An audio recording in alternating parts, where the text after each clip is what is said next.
Welcome to MXE TV. I'm your host, Sam Luttrell, Chairman of the Minexchange, the world's largest database of transactable mining assets.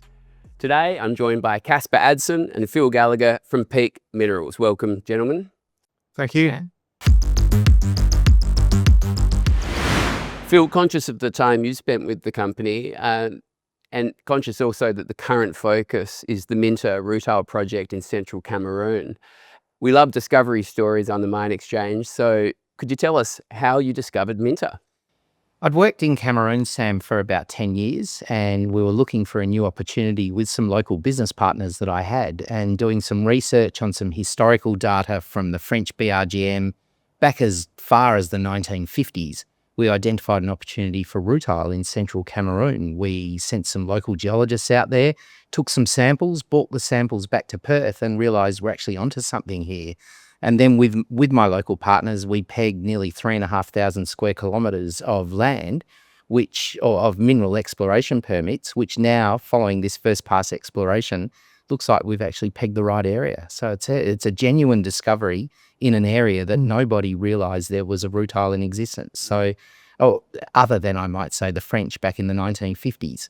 But since then, there had been no modern exploration. Previously, hadn't even been exploration permits on that area. So it's quite exciting. It's a real discovery. Yeah, those colonial era exploration data sets are often very, very useful as a source of ideas for modern exploration programs. Yeah, and speaking to current geologists and even people currently working at the BRGM in France, it was proper rigorous exploration conducted systematically. It's old, it's handwritten, it's scanned, it's all in French, so it's a challenge for us Australians. But it's certainly guided us to that area. And then when I brought the samples back into Australia for analysis, the feedback from the lab was, this is genuinely exciting. And as we've seen with yesterday's announcement, we look like we've got rutile spread over thousands of square kilometres. So it's a genuine new discovery of rutile. And Casper, CEO of the company and a man with great experience in the rutile and mineral sands sector, how does Minta compare to other rutile projects? Yeah, thanks. The mineral sands market has about 10 million tonnes of TiO2 units produced per annum. Of those, only 5 to 10% of that comes from rutile. Over the last 10 years, there was 1 million tonnes per annum of rutile produced, and it has reduced over about 10 years to 500,000 tonnes. There hasn't been a new rutile discovery on the planet until Sovereign's Cassia about 5 years ago. And there is a great lack of rutile projects globally. So we're excited about this ground. Sovereign proved up the potential for residual mineral sands, those that have weathered in place near the source rock. Traditional mineral sands projects, that residual sand has been transported by wind or water through river systems to deltas and then out into the ocean and into sand dunes. They're quite easy to find in comparison. You walk along the beach until you find some black sand and then you explore there. Those have been found and consumed. What Sovereign proved up is that you can find residual mineral sands of high grade and high quality.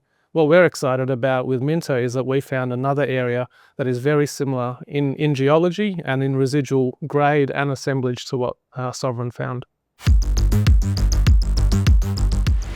In the titanium market, how does rutile compare with ilmenite in terms of the position it has as a source? Yeah, it's a really high value product in the titanium feedstocks market because it's 95% TiO2.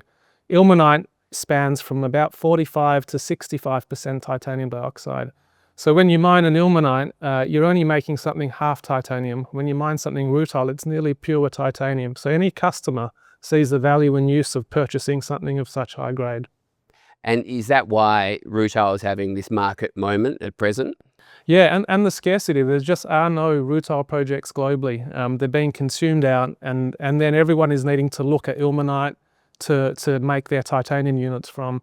So rutile is exciting because from in-ground it's such high grade. And Casper, where do you see Peak going in the next 12 months? What are the sort of the short-term goals of the company?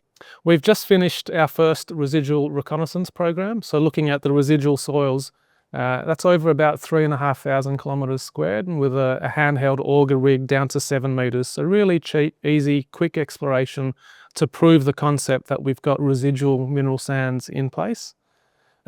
Through that process, the team has actually found alluvial targets as well in the area that we're looking. This is where the residual has then been washed down into narrow valleys. We're expecting to see even higher grade in those alluvial reconnaissance targets. Once that's complete, we assess where the high-grade material is. The exploration program is at a 1 by 10 kilometre spacing. It is hugely dispersed. The next step will be to come back and infill drill the high-value propositions, and we're aiming by first half of next year to have our first maiden mineral resource estimate. Fantastic. And Phil, you've had a lot of experience in Cameroon as a host state. How are you finding Cameroon now in your position at Peak? Cameroon is very anxious to have mining commence in the country, and it's been demonstrated recently. There's now 3 mining licenses have relatively recently been granted, including the company I was previously involved with, and those 3 projects are now either under construction or about to commence construction. The Ministry of Mines is very positive. There's a real enthusiasm and desire to see exploration and mining develop in the country. And so it's a good time to be there. It's a good time to be exploring. And it's a huge country with massive potential. There's not many countries left in the world now where you can go and peg thousands of square kilometres of unexplored land. I was going to say underexplored. This is actually unexplored. We'll turn now to the rock and roll segment of the interview. Gentlemen, we gave you a few projects to consider. These are projects that are currently listed on the Minexchange, and we asked you to pick one that you found interesting. Which one did you pick? I was drawn to the La Blache titanium and vanadium deposit in Quebec. Titanium is near and dear to my heart, and my last job was actually developing a hard rock asset that had a very similar scale and grade to La Blache, and it's in a wonderful mining jurisdiction in Canada. It's a fantastic opportunity for someone to look into. And Phil, you've been on the platform, you've used the Minexchange. What are your thoughts on the Minexchange in terms of it being a business model and what you see its role being in the market going forward? As someone who heads over from Perth to West Africa over the last nearly 15 years, one of the challenges in finding a new project is, where are they? How do you find them? And traditionally, you've had to know someone in the country, you've had to land there, you're flying blind, you're looking at projects while you're on the ground.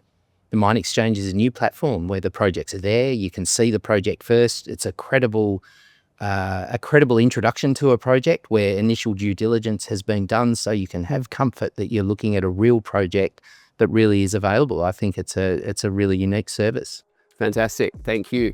If you'd like to learn more about Peak Minerals, you can visit the company's website, which is displayed at the bottom of the screen now. If you'd like to learn more about the Minexchange, you can go to minexchange.com and see over 300 mining assets for sale.